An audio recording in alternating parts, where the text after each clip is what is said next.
Bueno, compañeros, bienvenidos a nuestra segunda sesión del Colegio de Endocrinólogos de Sinaloa. El día de hoy es un honor recibir a la doctora Elisa Nishimura Meguro. En lo personal me tocó ser residente cuando ella se encontraba en el Centro Médico Siglo XXI, entonces es un honor para mí presentarla en esta ocasión.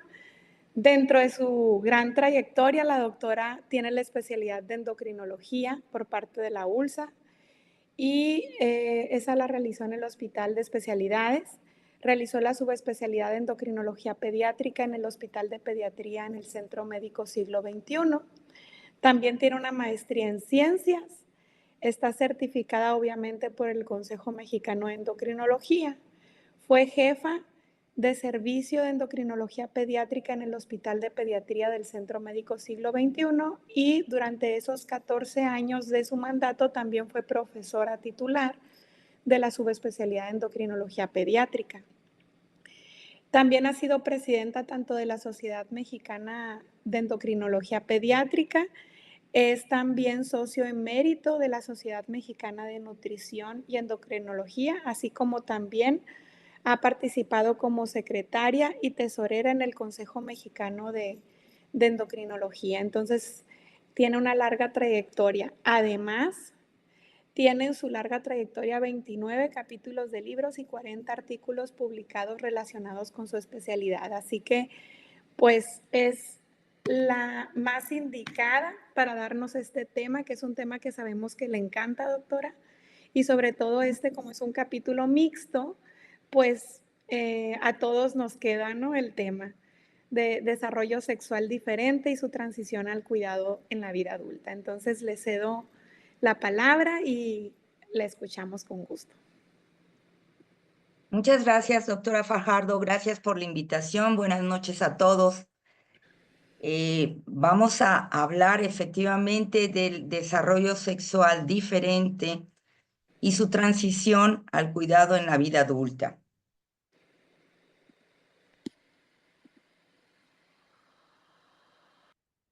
Algunos términos que vale la pena que repasemos para que hablemos el mismo idioma, recordando que cuando nos refiramos a sexo, hablamos del conjunto de características biológicas que determinan que un sujeto sea asignado como hombre o como mujer y tiene un componente genético, un componente gonadal y un componente genital interno y externo. Con género me voy a relacionar a los factores relacionados al rol social como hombre o como mujer. Incluye sobre todo la identidad, que es la conciencia propia de pertenecer a uno, otro o ningún sexo, la orientación sexual y el rol sexual, el rol de género, perdón. Y el término como tal de desorden, alteración, trastornos y como se ha utilizado en los últimos años el término diferencias para no estigmatizar estos casos en la diferenciación sexual, que es un grupo de entidades clínicas que se caracteriza porque hay discordancia entre los componentes biológicos que caracterizan el sexo de un individuo. Y una de sus posibles manifestaciones es la ambigüedad genital, en el que se refiere a que hay alteración en el desarrollo de los genitales externos, de manera que no permiten asignar con certeza un sexo determinado, que sabemos que ese es el método que se utiliza habitualmente para asignar el sexo al nacimiento. Entonces, repasando la diferenciación sexual brevemente, tenemos que desde el momento de la concepción, y si contamos con nuestro complemento cromosómico completamente funcional, que es 46XY, la gónada indiferenciada va a volverse testículo. Este testículo básicamente va a producir la hormona antimülleriana, la testosterona y la dihidrotestosterona. La testosterona es la principal responsable, por la unión a su receptor específico, de actuar sobre los conductos de Wolff y permitir el desarrollo de los genitales internos masculinos. La dihidrotestosterona es el principal responsable de la diferenciación del primordio genital que permite la diferenciación genital externa. En el caso, si se fijan, para la diferenciación masculina son muchos los factores que participan, ¿sí? Y para el caso de la diferenciación en sentido femenino es un poco más sencillo, pero aún así se requiere muchos genes funcionales que están no solamente en los cromosomas sexuales, sino también en los autosomas, que permitan que la gónada se diferencie a ovario, y el ovario tiene la capacidad de producir principalmente estradiol. Pero fíjense que el estradiol no participa directamente en la diferenciación genital. Lo que hace que se presente el desarrollo de características o genitales internos femeninos es la diferenciación a partir de conductos de Müller gracias a la ausencia de hormona antimülleriana que se produce en altas cantidades en etapa intrauterina, básicamente en el testículo. Sabemos que el ovario también produce hormona antimülleriana, pero es básicamente en años posteriores. E igualmente la ausencia de andrógenos va a permitir que el primorio genital se diferencie en sentido femenino. Entonces, nuevamente, una diferencia o alteración en la diferenciación sexual es una discordancia entre estos componentes genético, gonadal, y genital interno y externo. La mayoría de este proceso se lleva a cabo en los primeros 3 meses de vida. Se considera que es el periodo crítico de la diferenciación sexual. Y desde el consenso de la Sociedad Europea y la Sociedad Norteamericana en Chicago en el 2006, se utiliza la clasificación de los DSD básicamente partiendo del cariotipo.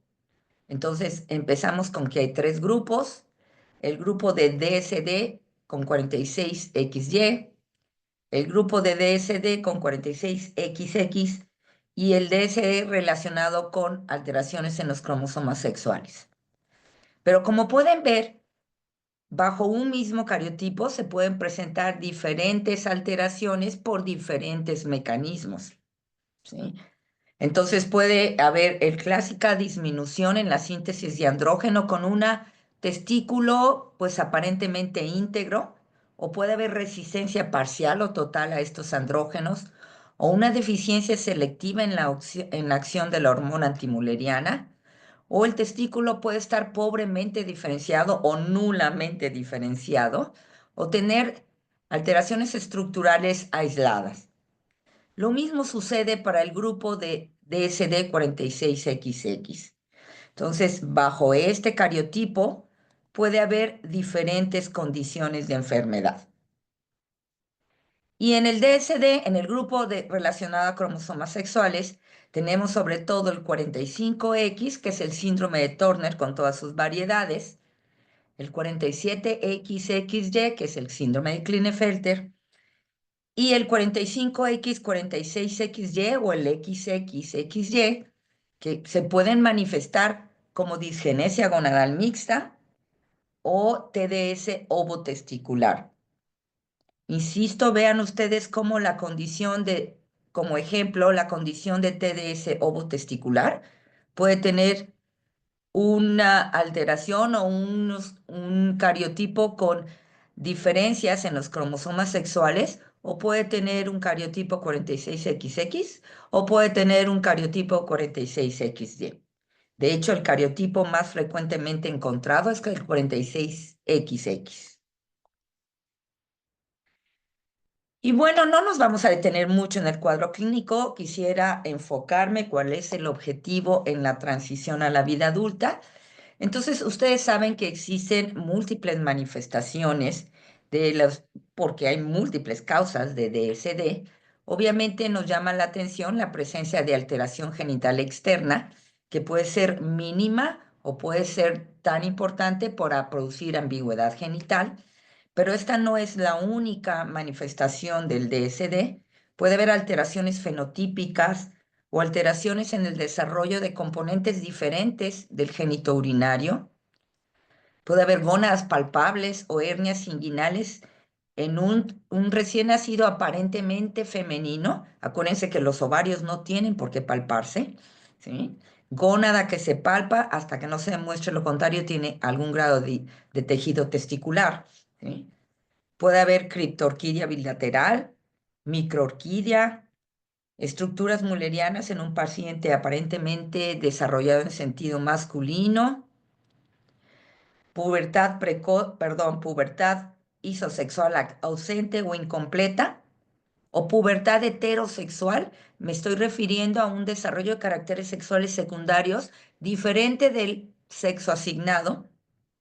Puede haber hipogonadismo de aparición tardía, ginecomastia severa o persistente, que sabemos que es muy común en los varones y se presenta aquí con la misma frecuencia, pero de mayor magnitud.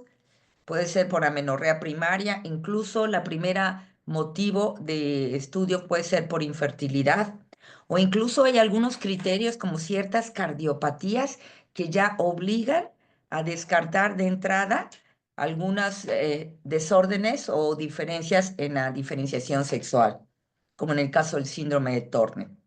Y aquí les marco algunos casos que pueden ser de aparición o motivo de consulta hasta la vida adulta, como puede ser la microorquidia de aparición tardía, como es el síndrome de Klinefelter. Puede ser que, dependiendo, hay diferente expresión clínica, entonces pueden ser que los testículos se desarrollen aparentemente de tamaño normal y después haya una regresión, ¿sí? O que se manifieste hasta el hipogonadismo de aparición tardía o por ginecomastia severa. La mayoría de las otras manifestaciones van a ser detectadas desde la evaluación del paciente en edad pediátrica. Como les mencioné, resaltar la presencia de alteración genital externa porque son los genitales externos los que nos permiten asignar el sexo al nacimiento. Y en resumen, ¿qué hacemos cuando nosotros en pediatría tenemos un paciente con DSD? Bueno, pues lo manejamos en una clínica interdisciplinaria, es decir, no se trata que nada más participen muchas disciplinas, sino que interactúen entre ellas. Y los principales puntos que manejamos es que primero tenemos que descartar o manejar las condiciones que pongan en peligro la vida del niño. También tenemos que establecer el diagnóstico y el manejo farmacológico si es necesario, para lo cual, en base a estudios bioquímicos, de imagen, histopatológico, vemos el desarrollo y la funcionalidad de los diferentes componentes biológicos, pero lo ideal es que contemos con estudios moleculares, pero desafortunadamente no están al alcance de todos. Y también hay que señalar que los estudios, sobre todo bioquímicos, tienen algunas limitaciones. Y en base al diagnóstico establecido se hace la asignación sexual, sobre todo en el paciente que tiene alguna alteración genital externa. Bueno, pues la recomendación es en nuestra población, que es básicamente de cultura binaria y con un marco legal binario, se le asigna de acuerdo a la identidad de género esperada, que esto tiene que ver con el diagnóstico y con la expresión clínica. Obviamente tenemos que considerar otros factores como la edad del paciente. Hay pacientes que nos llegan ya en edades más avanzadas y cómo están expresando esta identidad. También el contexto familiar y sociocultural y también la funcionalidad de los componentes, específicamente las gónadas, el potencial reproductivo, incluso la posibilidad de reconstrucción. Pero básicamente el aspecto que más se considera es la identidad esperada, acorde al diagnóstico y a la expresión clínica. Parte del trabajo de esta clínica interdisciplinaria con el apoyo del servicio de genética es proporcionar asesoría genética. Sabemos que algunos de los casos de DSD tienen componente hereditario y los padres pues son jóvenes.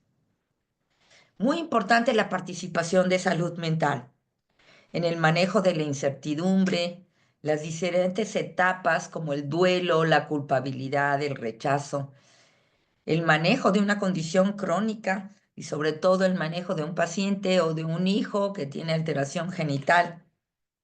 Y también durante todo este seguimiento, el manejo de la información en las diferentes etapas. La participación del cirujano es muy importante porque lo que se recomienda actualmente es que las alteraciones menores se considera la posibilidad de corregirlas siempre y cuando no se espere que haya una inconformidad de género. ¿Sí? También lo tocaremos después. Existe el riesgo de que haya neoplasias en estas gónadas de los pacientes con DSD y algunas pueden ser susceptibles de gonadectomía profiláctica desde la etapa pediátrica, pero las consideraciones quirúrgicas mayores, la tendencia es diferirlas a la participación, obviamente, siempre de los padres y del paciente. El seguimiento, no nada más hacemos el diagnóstico, el seguimiento es vital, sobre todo en periodos críticos, como alrededor de los 2 años de edad, que el paciente empieza a expresar su identidad, ¿sí? El ingreso a la escuela, la adolescencia, ¿sí? Obviamente hay casos que necesitan manejo farmacológico y claro está, frecuentemente los DSD se acompañan de hipogonadismo y es necesario iniciar la terapia hormonal de reemplazo oportunamente. Y también durante el seguimiento, ayudarles a manejar la variabilidad en los componentes de género, ¿sí? Y claro está, de las comorbilidades que pueden acompañar a los DSD, que no necesariamente están relacionadas al área genital o a las gónadas. Y finalmente llevamos al motivo de la plática de hoy, que es la transición al cuidado adulto. Bueno, ¿cuál es la incidencia de estas condiciones? Bueno, de las más frecuentes son el DSD por alteraciones cromosómicas y el más frecuente es el síndrome de Klinefelter, pero se considera que muchos de ellos son subdiagnosticados. Una condición también muy frecuente, desde 1 en 3.000 a 5.000 recién nacidos vivos, es el síndrome de Turner. Y probablemente el siguiente sería el TDS 46XX con hiperplasia suprarrenal congénita clásica, es decir, que se manifiesta desde el nacimiento y que se presenta en 1 en cada 15.000 o 20.000 recién nacidos. A partir de ahí, existen muchas otras condiciones que son mucho menos frecuentes. Incluso hay condiciones que son realmente inusuales y se presentan en menos de un caso por cada millón de recién nacidos vivos. Entonces, en general, se calcula que la incidencia de DSD es de 1 en 5.000 recién nacidos vivos. O sea, sí es frecuente y sí es muy importante. ¿Qué pasa cuando llegan a la vida adulta?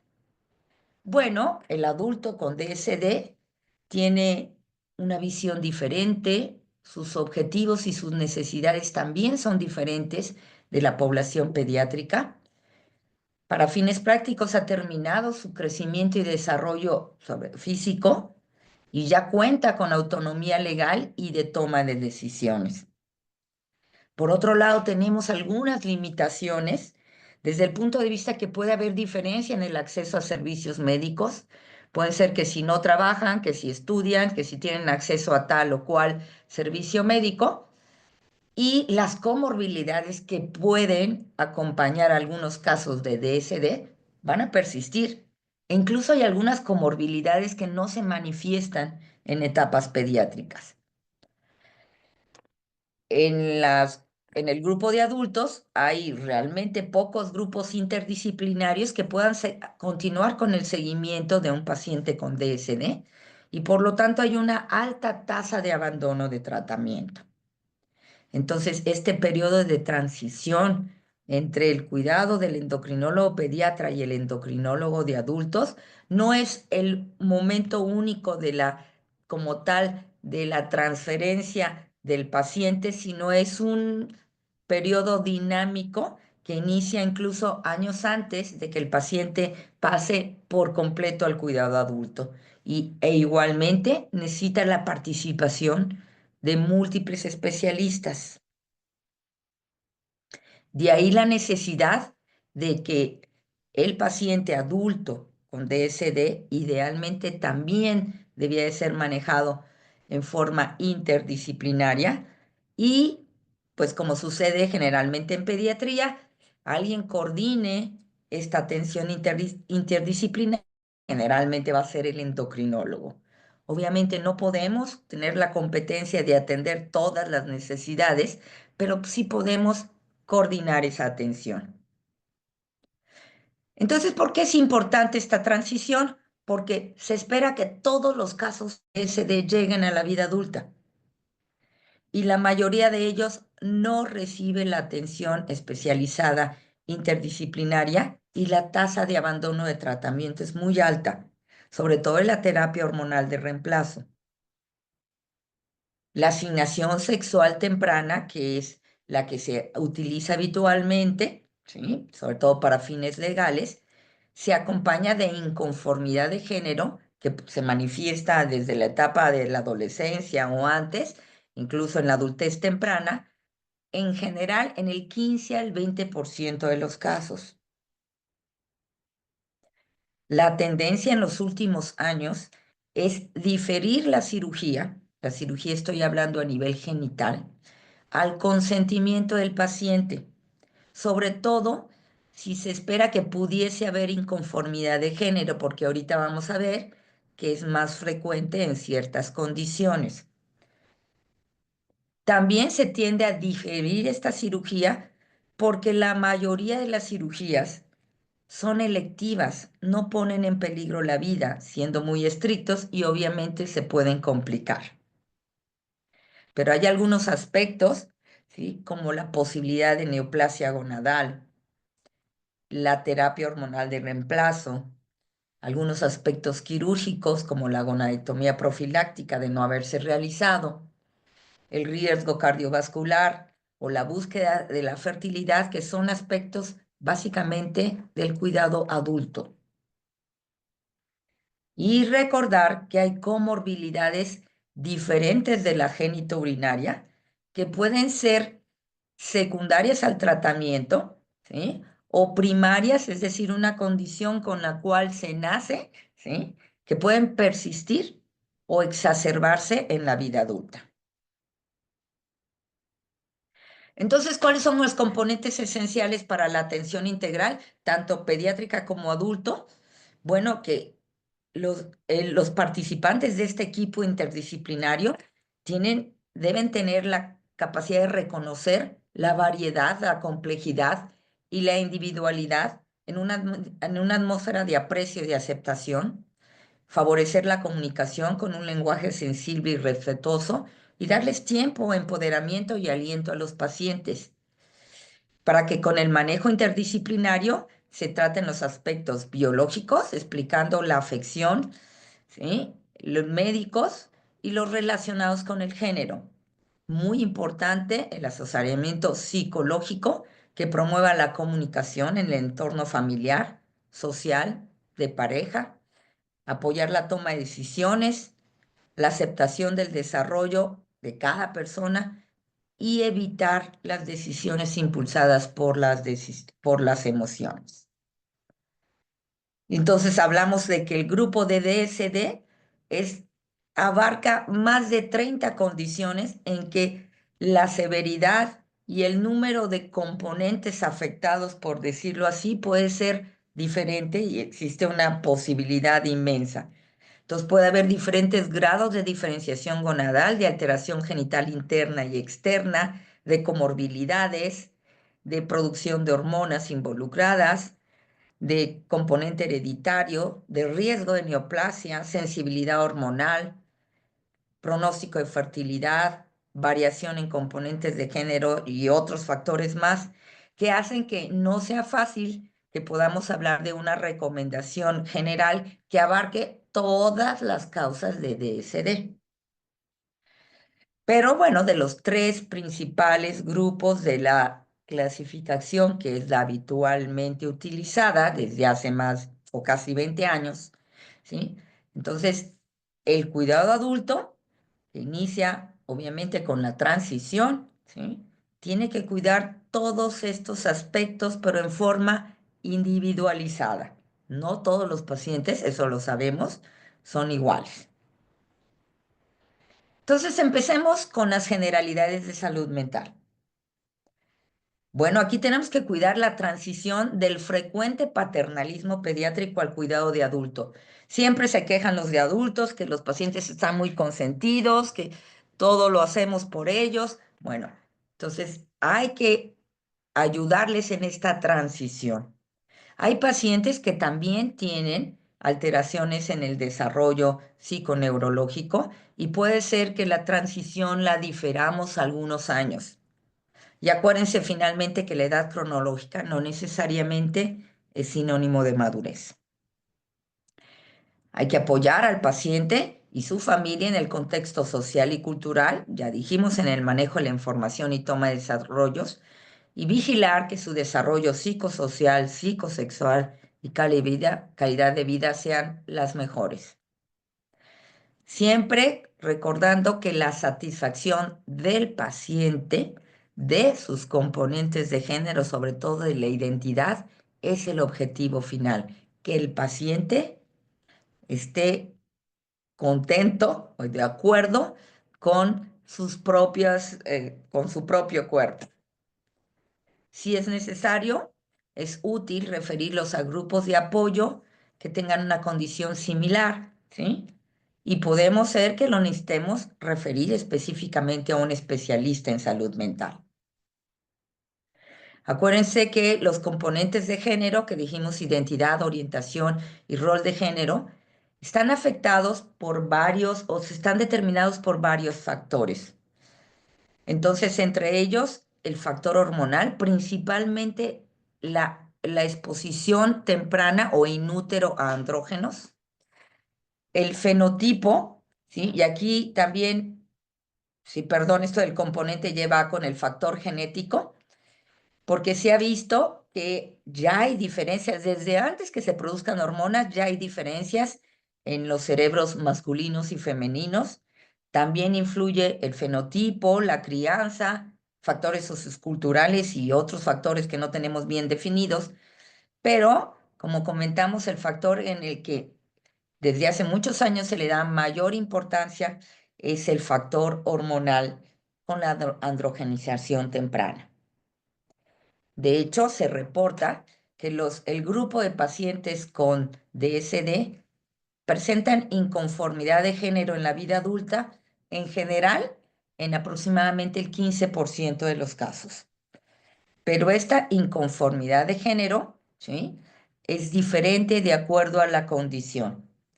De manera que condiciones como una mujer criada por deficiencia de 5-alfa reductasa o deficiencia de 17 hidroxiesteroide deshidrogenasa, que se caracteriza por masculinizarse en forma espontánea durante la pubertad, tiene una alta posibilidad de inconformidad de género si le asignamos inicialmente el sexo femenino. También los TDS 46XY, sobre todo cuando tienen una función parcial, ya sea disgenesia parcial, producción parcial, sensibilidad parcial, ¿sí?, se asocian con una mayor frecuencia de inconformidad de género, que puede llegar a ser del 30%.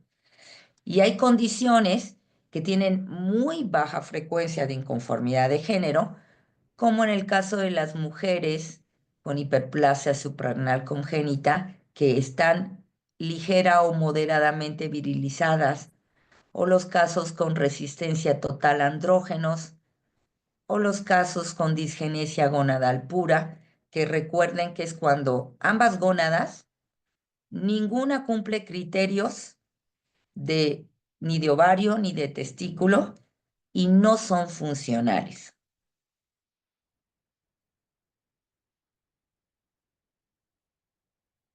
Entonces tenemos que hablando de la clasificación de Prader, que es la clasificación de virilización externa en el caso de mujeres expuestas a altos niveles de andrógenos, ¿sí? Tenemos 5 grados, de manera que los grados más leves o hasta el estadio 3 generalmente no tienen problema de inconformidad de género. Cuando tienen grados más severos de virilización, lo cual obviamente refleja que todo su cuerpo, incluyendo su cerebro, ha estado más expuesto a altos niveles de andrógenos, existe un poco más de frecuencia de inconformidad de género. Y fíjense que la asignación de género y el plan quirúrgico del paciente con DSD, que digamos que nos tocaba en pediatría o nos toca en pediatría, ha evolucionado con los años. Ha evolucionado desde los años 50 en que se le daba toda la importancia a cómo se veía el paciente y cómo lo criaban, ¿sí? Pasando con nos vamos a pegar al diagnóstico biológico y vamos a hacer todo lo posible para que funcione en ese sentido, a un último abordaje que es la atención centrada en el paciente. Yo sé que en todos los casos también nos centramos en el paciente, pero aquí sobre todo nos referimos a la satisfacción del paciente. Y hay muchas cosas que han contribuido en esta evolución. El paternalismo médico ya ha disminuido, la presión social ha aumentado, hay ya aspectos éticos y legales, activismo sexual, participación de grupos civiles, ya estamos más conscientes de las complicaciones que se presentan en la cirugía temprana y de la frecuencia de inconformidad de género, ¿sí? Y cada vez damos más importancia al papel de los padres y del paciente en la toma de decisiones y de la autonomía corporal. Entonces hablemos del aspecto quirúrgico, ¿sí? Recordando entonces que la asignación sexual temprana es un arte imperfecto. Nosotros no sabemos qué identidad y qué tan satisfecho va a estar el paciente. Lo inferimos de acuerdo al diagnóstico, a la expresión clínica y al reporte de todos los casos. Los procedimientos quirúrgicos genitales, como cualquier procedimiento quirúrgico, tiene un riesgo y en forma temprana pueden dar un falso mensaje que el niño no es aceptado en esas condiciones. Por lo tanto, se sugiere que el paciente debería decidir qué características son acordes con su identidad y qué riesgos quiere asumir. Y en algunas sociedades, no hay muchos estudios, pero existe evidencia de que niños que crecen con genitales ambiguos no necesariamente tienen más problemas psicosociales.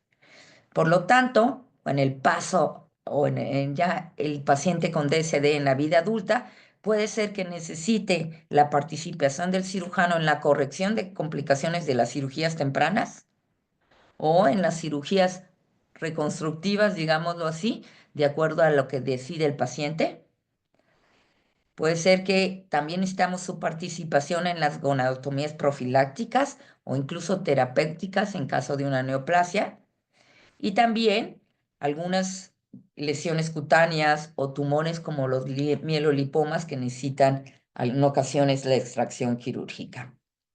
En relación a la fertilidad, está afectada en casi todos los casos de DSD que implican alteración en el desarrollo gonadal y o subproducción o acción de los esteroides sexuales gonadales. La excepción, ¿sí?, podrían ser el DSD-46XX por hiperplasia suprarrenal congénita clásica por 21-hidroxilasa, ¿sí? Que es la causa más frecuente de hiperplasia suprarrenal. En este caso, el ovario está bien diferenciado, ¿sí? El problema es básicamente genital externo en mayor o menor grado, ¿sí? Y la virilización o la sobreproducción de andrógenos suprarrenales. Pero si estos pacientes están muy bien controlados, se reporta que pueden tener una tasa de fertilidad casi normal. También hay algunos casos reportados de síndrome de Turner, sobre todo el que tiene un mosaico bajo, ¿sí? Con bajo componente 45X, o el síndrome de Klinefelter, que pueden ser fértiles, o algunos pacientes con Rokitansky-Kuster-Hauser, que es paciente que tiene alteración en el desarrollo de los genitales internos, pero su diferenciación ovárica puede ser normal. Aquí no nos metemos tanto más que decir que necesitan un subespecialista en endocrinología o ginecología reproductiva, porque estos pacientes no nada más tienen en general, una menor vida sexual activa. Puede haber mayor riesgo de aborto por anomalías estructurales o alteraciones cromosómicas, y puede ser que requieran las diferentes opciones de reproducción asistida, que desafortunadamente no son accesibles a la mayoría de los casos y tampoco son tan efectivas en la mayoría de los casos. ¿Sí? Finalmente nos quedamos con la opción de adopción. Todas estas opciones se tienen que platicar con el paciente. Respecto a la neoplasia gonadal, se ha reportado que alrededor del 30% de los pacientes la pueden presentar. Y esto tiene que ver mucho con la presencia de células germinales más o menos indiferenciadas y la presencia de marcadores presentes en el cromosoma Y, específicamente este gen, ¿sí? Que hace que estas células germinales tiendan a presentar un tipo de tumor que es en general benigno o considerado premaligno, que es el gonadoblastoma. El gonadoblastoma es más frecuente en la gónada disgenética y tiene una alta posibilidad de contener o de convivir con una versión maligna o transformarse en una versión maligna de esta neoplasia gonadal. También se pueden presentar algún otro tipo de neoplasias. Estas son más frecuentes cuando los gónadas son testículos disgenéticos, o sea, están disgenéticos, pero no tanto, o en caso de gónadas que no están disgenéticas, como en el caso de testículos no disgenéticos, puede tener un diferente tipo de tumor. Pero la mayoría de los casos son gonadoblastomas y o germinomas.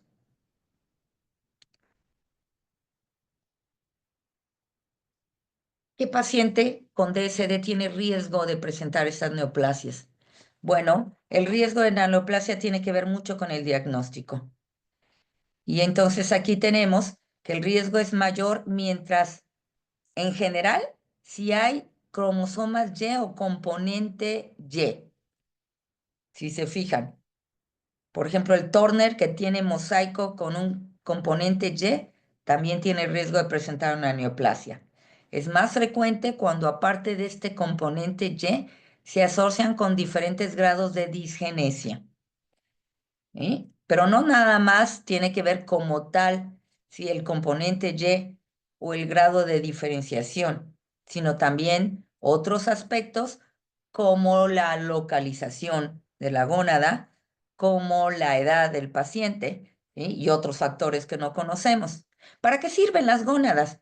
Bueno, en el caso de paciente con DSD, desafortunadamente, ¿sí? Existen también por la posibilidad de que les den neoplasia, pero hay gónadas que pueden ser funcionales, por lo menos parcialmente. Y hay algunas gónadas en que existe la posibilidad de fertilidad. Hay algunas gónadas que pueden ser vigiladas porque están en una localización adecuada, ¿sí? Y también hay que ver el significado personal que puede tener el paciente, para el paciente, su gónada en particular, ¿sí?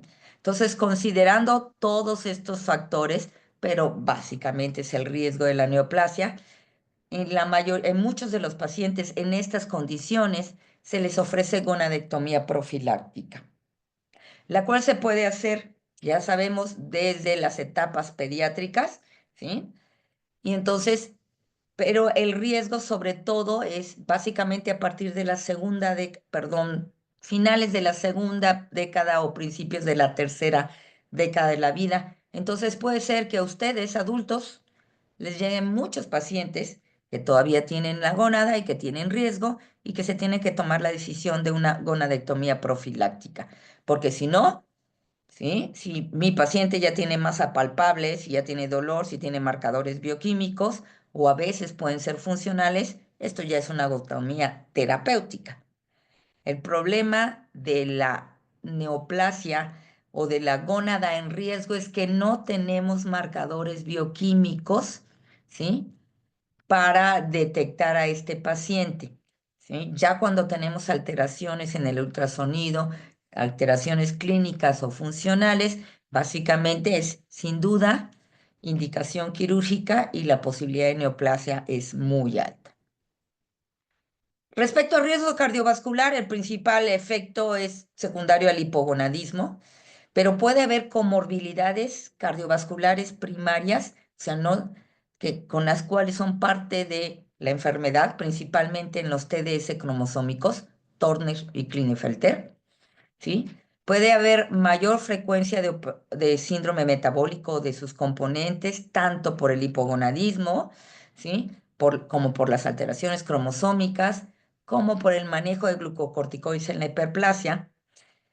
Y se ha descrito desde hace varios años el efecto de un efecto cromosómico que no depende de las condiciones hormonales, sino depende de la carga cromosómica, ¿sí? Y que esto explicaría por qué independientemente de la terapia hormonal de reemplazo, hay pacientes, sobre todo los que tienen DSD cromosómico, que tienen mayor riesgo cardiovascular. Con respecto al hipogonadismo en general, vamos a indicar el esquema lo más cercano a lo ideal que asegure en lo posible la adherencia. No hay una recomendación específica de esquema de reemplazo para los pacientes con DSD, ¿sí? El esquema de inducción se empieza en la edad en que normalmente empieza la adolescencia y después se quedan con un esquema sustitutivo de reemplazo. ¿Hasta cuándo? Hasta cuando normalmente al paciente se le administra en la vida adulta. Y siempre recalcando al paciente sobre todo que el objetivo, ¿sí?, es también salud ósea y cardiovascular, composición corporal, bienestar general, porque muchas veces los pacientes sienten que si no tienen una vida sexual activa, si no quieren tener hijos, si no tienen pareja, entonces, y si no tienen un equipo o un médico que les esté dando seguimiento, muchas veces abandonan este tratamiento o no es como debería de ser. Hablando de la osteoporosis, los factores involucrados principalmente es el hipogonadismo, pero también hay deficiencia subclínica de vitamina D, menor absorción intestinal de calcio y mayor calciuria, el aumento de gonadotropinas por el hipogonadismo hipergonadotrópico. Se ha visto que directamente puede actuar sobre el receptor del osteoclasto y también aumentar la actividad del factor de necrosis tumoral alfa y favorecer la osteoporosis. Y hay comorbilidades que también incrementan este riesgo, como el uso crónico de glucocorticoides en hiperplasia o la presencia de disfunción tiroidea, obesidad, enfermedad inflamatoria como en el Turner, y otros incluso como puede ser que en el síndrome de Turner tiene más riesgo de caídas y eso ya se ha demostrado y reportado, sobre todo porque ellos frecuentemente tienen alteraciones en la audición, ¿sí? Y también puede que las alteraciones cromosómicas directamente afecten la calidad del hueso sin que, además de todos esos factores. Por lo tanto, se recomienda que el estudio de densitometría inicial sea alrededor cuando pasan a la transición a la vida adulta. En general, si iniciamos la terapia hormonal de reemplazo en forma oportuna y adecuada, no es necesario realizarlo antes. Hay que señalar que cuando el paciente con DSD tiene aparte talla baja, que sería básicamente el síndrome de Turner y la disgenesia gonadal mixta, ¿sí? La densitometría, ¿sí?, puede subestimar la densidad mineral ósea. Entonces se puede ajustar el valor por talla o se puede hacer una densidad mineral ósea volumétrica específicamente en ciertas regiones, porque, insisto, estas condiciones de talla baja pueden subestimar, ¿eh?, la densidad mineral ósea. Y hablemos rápidamente de las condiciones más frecuentes, que sería el Klinefelter, 1 en 600, 800 recién nacidos vivos, que tiene un cuadro clínico muy variable y se considera que más de la mitad probablemente no estén diagnosticados porque muchas de sus manifestaciones les tocan al grupo adulto. Puede ser microorquidia, hiper de manifestación en edad temprana, que los lleven por talla alta, que generalmente no cae en criterios de gigantismo, pero sí es mayor que el pronóstico familiar, o puede ser la única manifestación infertilidad, ginecomastia persistente o algunas alteraciones del habla, aprendizaje, socialización. Estos pacientes tienen mayor riesgo cardiovascular por el hipogonadismo, pero también por una condición que no necesariamente depende de las hormonas, ¿sí? Y que probablemente depende de la carga cromosómica. Hay mayor frecuencia de enfermedades autoinmunes y la terapia hormonal de reemplazo es similar a otras causas de hipogonadismo, ¿sí? Y el riesgo de neoplasia germinal es un poco mayor que lo habitual y se ha reportado que probablemente estas neoplasias estarían en localización extragonadal. En el Turner, que 1 en 2.500 a 5.000 recién nacidos vivos, recordar que si bien el diagnóstico generalmente nos toca en pediatría, muchas veces es tan claro, tan clásico, que por diferentes razones no cuenta con cariotipo. Siempre debe haber cariotipo. A veces les va a tocar a ustedes como adultos.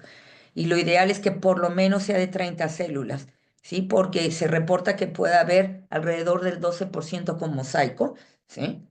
Y los que tienen mosaico, dijimos que tienen mayor riesgo de neoplasia gonadal. Consuelo es que las pacientes que tienen mosaico, al parecer tienen menor incidencia de cardiopatía, de enfermedades autoinmunes, de sordera. Pero bueno, en general el abordaje es similar. Considerar que estas alteraciones en el cariotipo no deben considerarse según las recomendaciones actuales como diagnósticas de síndrome de Turner, porque hay algunas de ellas que se pueden presentar en mayores de edad, sencillamente porque se pierde información cromosómica. Si mi paciente con síndrome de Turner, que normalmente está diferenciada en sentido femenino, se viriliza, hay que descartar una neoplasia gonadal, porque puede ser funcional, y aunque el cariotipo no tenga línea Y, hay que hacer un examen específico para buscar secuencias del Y. Y el síndrome de Turner tiene muchos factores que participan en el riesgo cardiovascular, sobre todo cardiopatías estructurales, en más de la mitad de los casos, y o alteraciones vasculares que requieren directamente que lo valore el especialista desde el diagnóstico y como tiene sus limitaciones, los estudios de imagen, o puede ser que las alteraciones no se manifiesten en forma tan temprana. Esto le toca en la transición al adulto. Debe haber valoración por cardiología cada 5 a 10 años con un ecocardiograma, aunque aparentemente la paciente, cuando era pediátrica, no tenía ninguna alteración, ¿sí? La terapia hormonal de reemplazo debe ser oportuna y adecuada. Es más frecuente la obesidad del síndrome metabólico y es más frecuente la hipertensión arterial, incluso en ausencia de otras condiciones que favorecerían la resistencia a la insulina. De hecho, en estas pacientes es donde más se ha sugerido este efecto no hormonodependiente, que dependería de la falta de información, en este caso del cromosoma X, y que permitiría una menor expresión de genes porque hay una menor dosis de cromosoma X. Entonces, pues hay que enviarlos al especialista en fertilidad por razón necesaria. Sabemos que existe la posibilidad de embarazo espontáneo, pero muy bajo, básicamente en los pacientes con mosaico o que tuvieron menarca espontánea. E idealmente debía de hacerse un diagnóstico prenatal o pruebas de implantación y que el síndrome de Turner tiene otras comorbilidades que van a manifestarse en forma persistente o incluso en forma inicial en la vida adulta, ¿sí? Entonces, aparte de la osteoporosis, tiene mayor frecuencia de anormalidades esqueléticas, enfermedades autoinmunes, ¿sí? Ya dijimos el riesgo de neoplasia y las lesiones cutáneas pueden ser a veces precancerosas. Y hay guías en Turner donde hay más guías disponibles para seguimiento en la vida adulta y aquí les dejo la referencia. Entonces, vámonos a hiperplasia suprarrenal.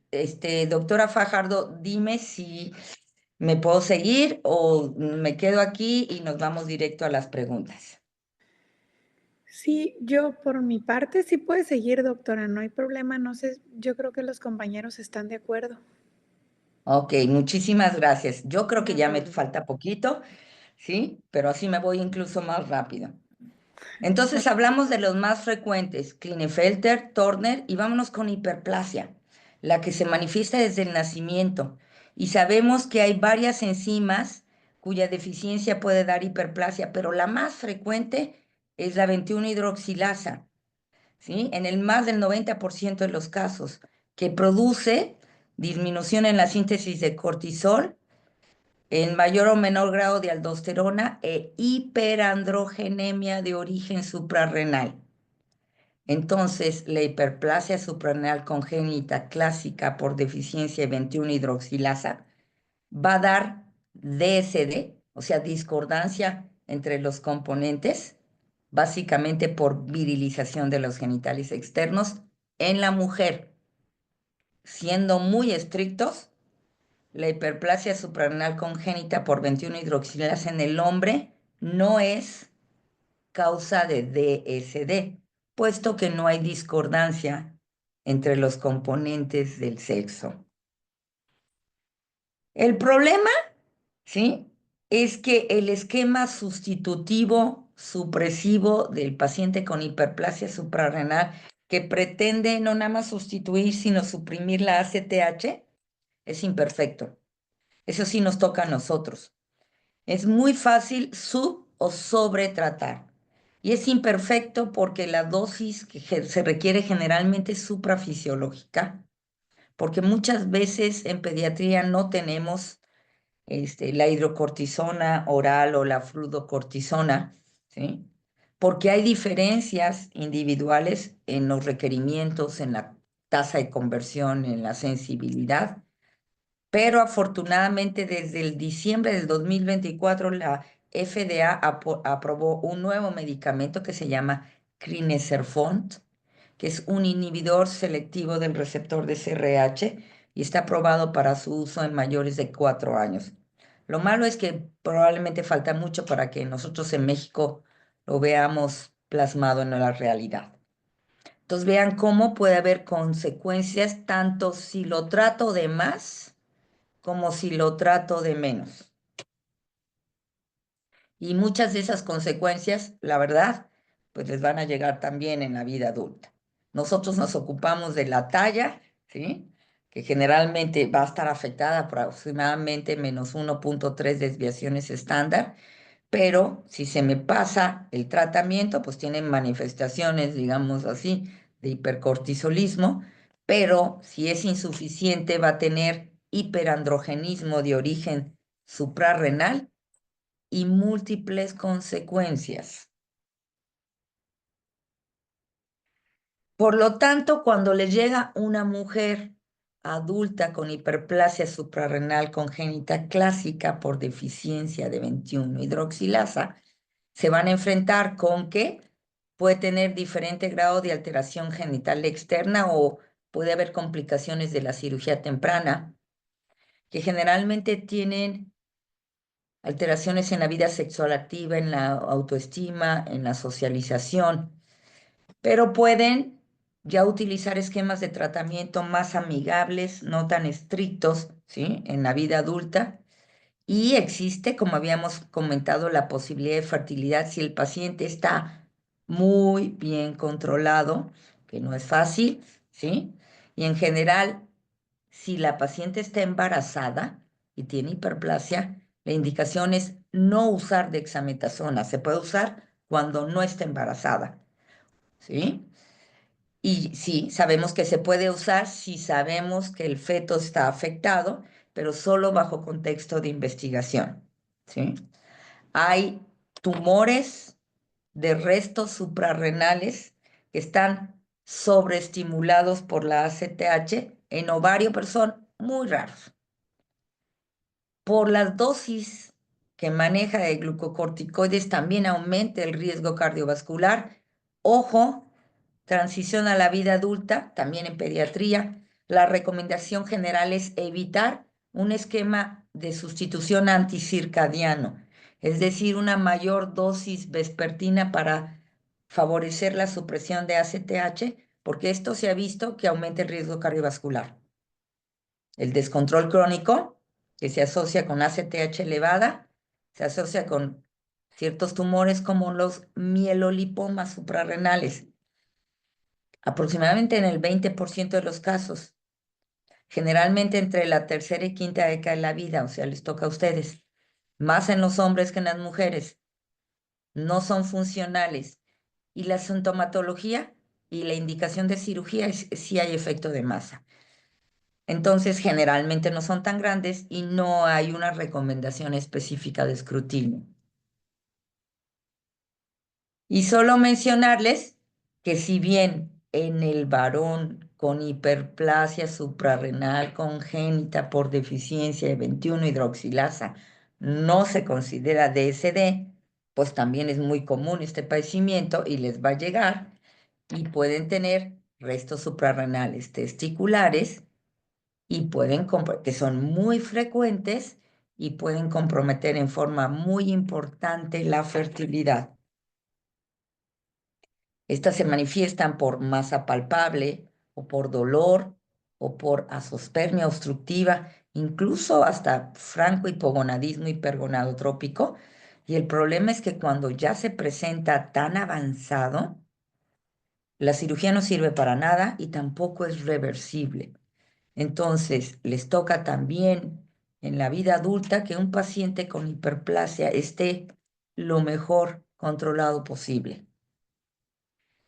Y para terminar, entonces, hablemos nuevamente que esta transición del cuidado pediátrico al cuidado adulto es una interacción que idealmente debía de continuar o empezar años antes y continuar años después, y que se debía de acompañar de un excelente historial clínico. No podemos confiar solamente en lo que nos platique el paciente, porque desafortunadamente hay muchos pacientes, ¿sí? Sobre todo en edad pediátrica, que pueden ser que no estén perfectamente bien enterados de todo su historial clínico. Entonces, en base a este historial clínico que habla de las cirugías y los resultados de patología y los estudios moleculares, todo lo que haya disponible, ¿sí? Se debe de valorar las necesidades individuales de este paciente, pues, de acuerdo a su diagnóstico, ¿sí?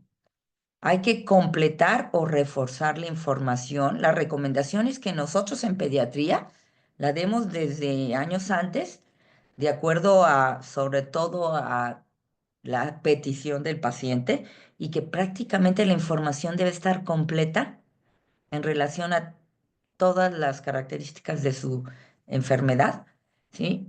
En su paso a la vida adulta, pero la verdad sabemos que muchas veces no es así, ¿sí? Y si es necesario, ajustamos los esquemas de tratamiento para que en base a todo esto se haga el plan de manejo y se coordine el manejo interdisciplinario.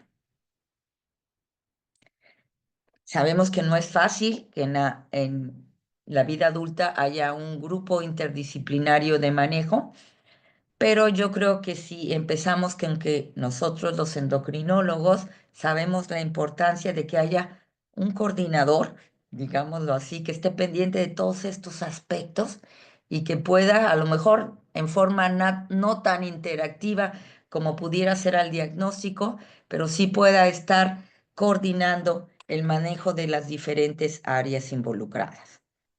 Y en resumen, entonces, idealmente debe realizarse la transición a un equipo interdisciplinario especializado, recordando siempre que cada paciente es único, sus condiciones son únicas y requiere un manejo individualizado. que los DSD se pueden acompañar de afecciones a otro nivel que no son necesariamente genitourinaria y que se pueden manifestarse en otras etapas de la vida, que la fertilidad casi siempre se ve afectada, que el riesgo de neoplasia gonadal es básicamente en caso de presencia de cromosoma Y, ¿sí? Y de, sobre todo los que tienen mayor grado de disgenesia gonadal, ¿sí? Y que no hay un marcador tumoral bioquímico para esa gónada en riesgo. Y que los esquemas de terapia hormonal de reemplazo son similares a otras indicaciones de hipogonadismo. Y con esto terminamos. No sé si nos da tiempo de alguna pregunta o comentario.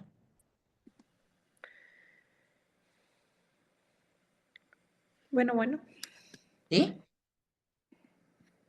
no sé si algún compañero quiere hacer una pregunta o pueden ponerla en el chat. Doctora, aquí en Sinaloa tenemos, se puede decir que una zona endémica de hiperplasia suprarrenal. Ok.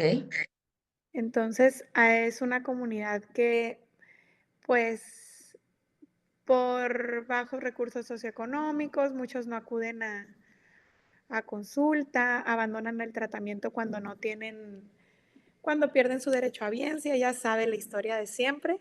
Cuando, Así es. cuando llegué, sí me tocó ver como dos niños con restos adrenales testiculares y pues sí, ellos tienen como una, socialmente en la comunidad como que es algo normal, no llevar tratamientos o suspenderlo y vivir con las complicaciones en la vida adulta. Entonces, pues sí tenemos un gran trabajo acá como salud pública de fomentar, porque se les hace muy natural tener esas complicaciones porque piensan que es algo que es obligatorio por la condición.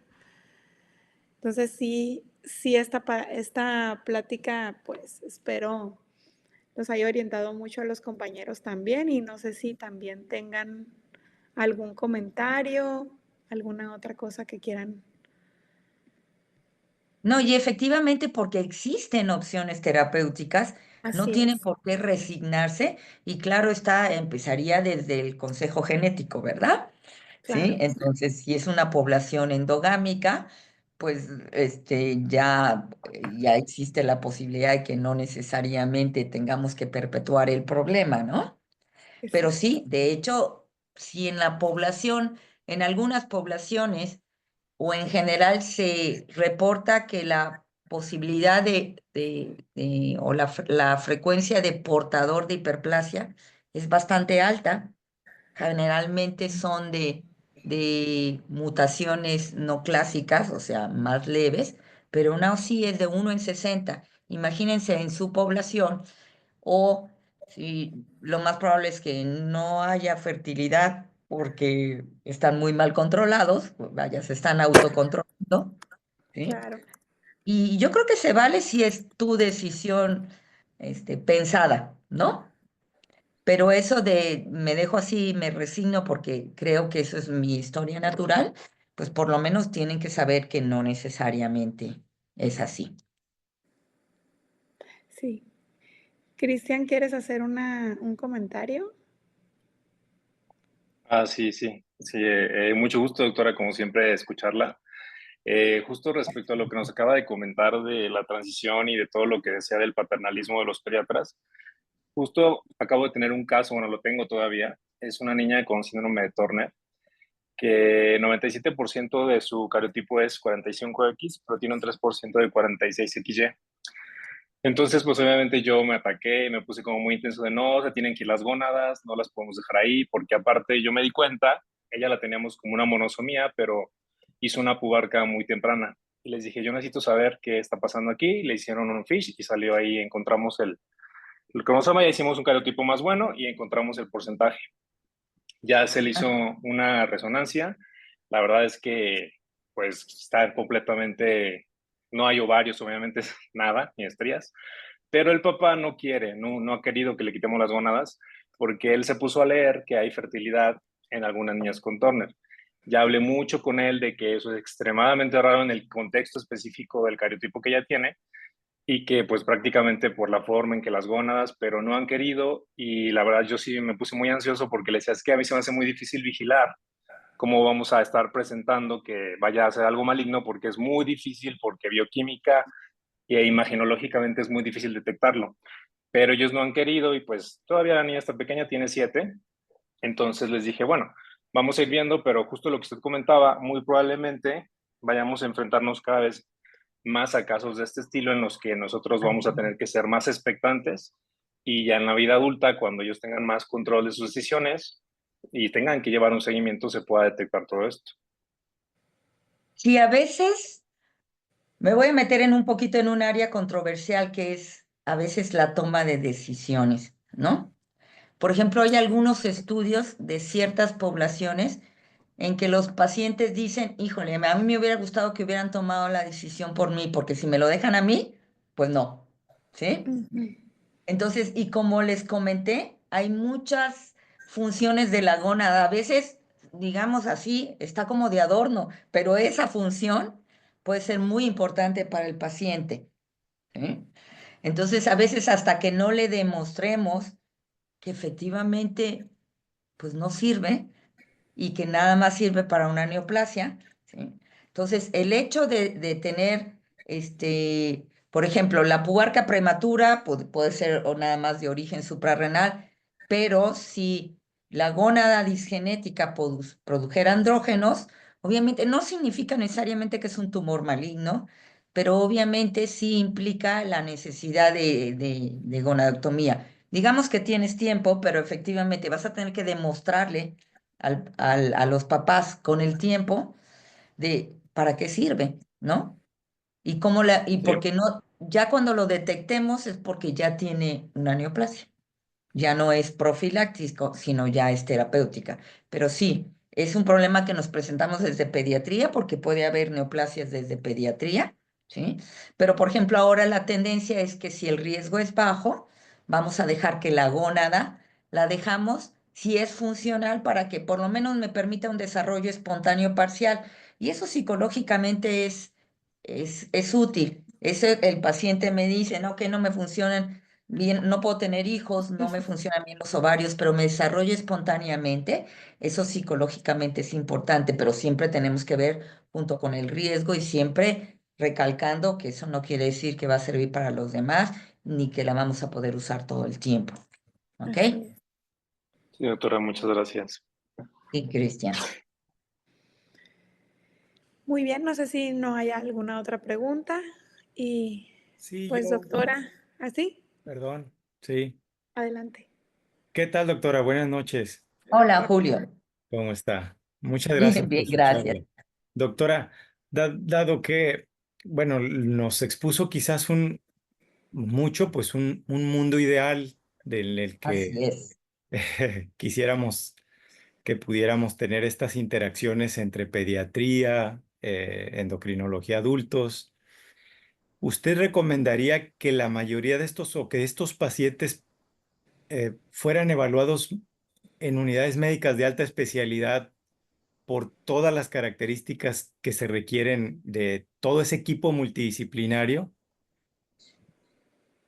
Claro, eso sería lo ideal, pero como comenté desde el principio, el acceso a los servicios médicos en un adulto es completamente diferente. Y nosotros mismos los vivimos.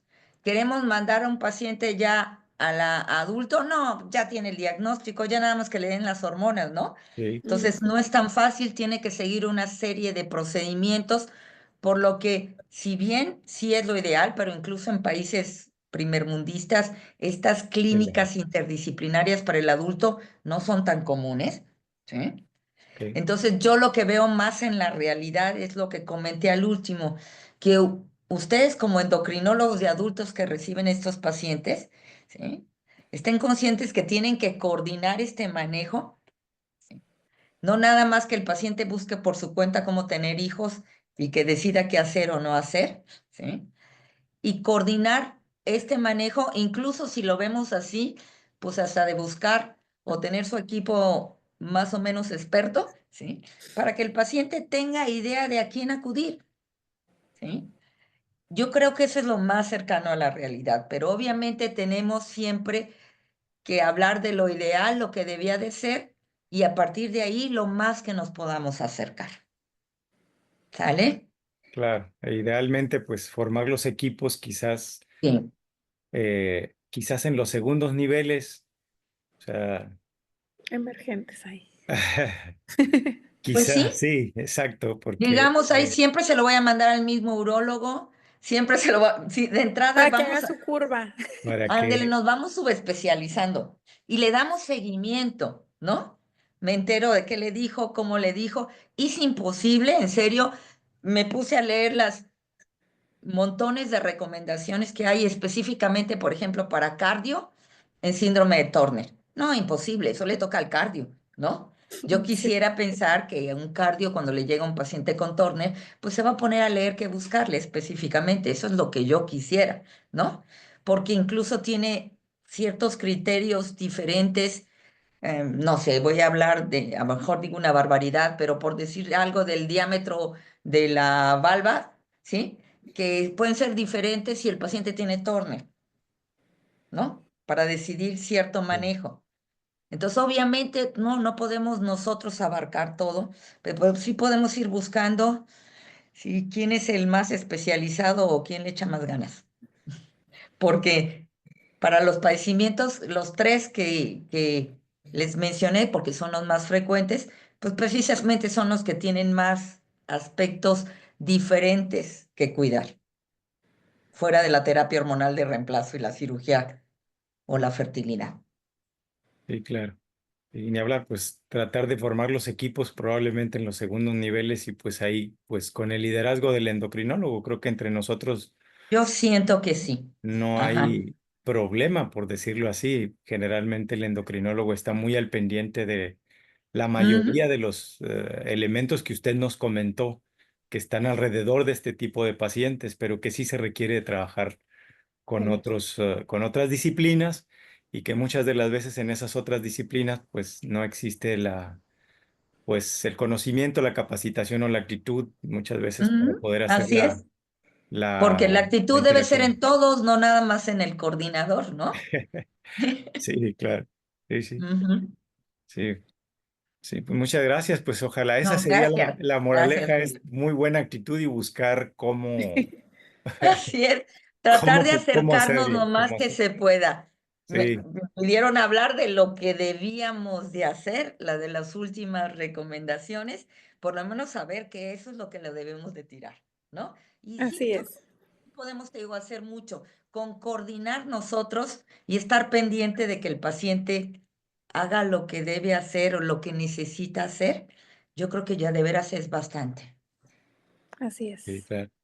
Sí. Muchas gracias, gusto saludarla. Buenas noches. Igualmente, Julio. ¿Ya no tengo preguntas o comentarios? No, ya. Comentaron. Buenas noches, excelente charla. Le pregunto un caso de un paciente de 21 años con hipogonadismo hipergonadotrópico con características sexuales incompletas, cariotipo 46XX e hipoplasia uterina, ovarios no visibles por ultrasonido.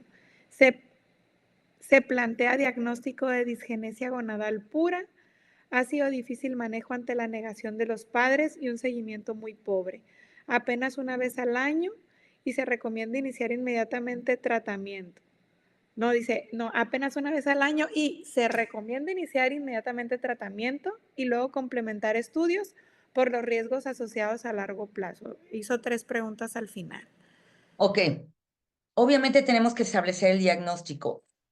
De entrada no parece una disgenesia gonadal pura porque está virilizado parcialmente. Ujú. Entonces es un caso de 46, de X. DSD 46XY, en el que puede ser resistencia parcial, deficiencia enzimática, disgenesia parcial. Existen montones de posibilidades. Entonces, precisar en lo posible el diagnóstico, ¿sí? Si el paciente ya está en hipogonadismo hipergonadotrópico, hay que sustituir el paciente, explicarles que para qué sirve la sustitución. Y sí, efectivamente considerar la gonadectomía, por lo que entiendo, ni siquiera es palpable, ni siquiera es vigilable, ¿sí? Y Ujú. ni siquiera sirve para la producción ya de esteroides sexuales, ¿no? Así es. Seguramente ya tiene FSH y LH elevadas, ¿no? Pero efectivamente, obviamente no podemos agarrar al paciente y hacer lo que nosotros queramos, ¿no? Entonces tenemos que, yo soy del pensar que más vale tener al paciente al lado, aunque no quiera hacer lo que nosotros aconsejamos, Y vigilarlo. tendrá sus razones y que no se pierda e insistir. No podemos obligarlos, pero ahí estamos hasta que lo comenzamos, hasta que vea pues las consecuencias, ¿sí? ¿Ok? Pero sí, precisar de entrada el diagnóstico. Muy bien. Pues yo creo que ya no hay más preguntas. Muchísimas gracias, doctora, por la disponibilidad. Una muy bonita plática que nos compete tanto endocrinólogos de adultos y pediátricos. Y pues este año estamos tratando de hacer muchas charlas con transición a la vida adulta para incluirnos todos y hacer buen equipo. No, yo quiero aquí recalcar para los que nos dedicamos más o mucho a pediatría, ¿sí? Que es muy importante nuestra participación. Si no mandamos un mínimo, un resumen perfecto, ¿sí? Así, ¿Cómo le van a hacer ustedes? así ¿Ok? es. Y la verdad es que todavía existe, digo, aunque la recomendación ya sea diferente, todavía existen muchos padres que se niegan a darle información a sus hijos, A sus ¿sí? hijos. O paciente, o también existe, ¿por qué no decirlo? También existen médicos que somos más paternalistas y que a veces podemos decidir que no es necesario eso que lo sepa, ¿sí? Obviamente jamás se van a enterar. Como por ejemplo van a saber si le hicieron una gonadectomía, si nada más tiene un hipo-hiper, ¿estará o no estará la gónada abierta? Pues sí, ahí tiene una cicatriz quirúrgica, pero no sabemos más, no sabemos qué salió. Entonces es muy importante que a mí me tocó todavía cuando mandábamos un resumen super light, le dábamos al paciente para que cuando lo leyera, pues no se infartara, y le mandábamos uno oficial por detrás al médico, ¿sí? Y la verdad es que todos estos cambios yo pienso que nos han favorecido a que nosotros como médicos tengamos un poquito más de tranquilidad, porque finalmente muchas cosas o todo se tiene que hacer abiertamente. Tenemos que plantear, aunque sí queremos proteger a los padres, ¿sí? Y al paciente, pero también tenemos que protegernos nosotros, ¿sí?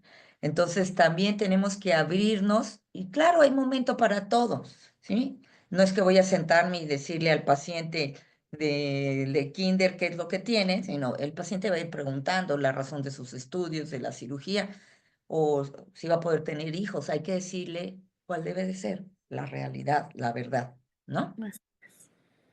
Sí, muy bien. Bueno, ya la trasnochamos, doctora. Así es, porque son las 11:20 por acá. Para usted. Ahí me la deben. Sí. Sí. Muchísimas gracias, doctora. Entonces No, para estamos en servirles, comunicación y ya después la seguiremos molestando. claro que sí. Muchas gracias a todos por su atención y gracias por la invitación. Buenas noches. Buenas noches.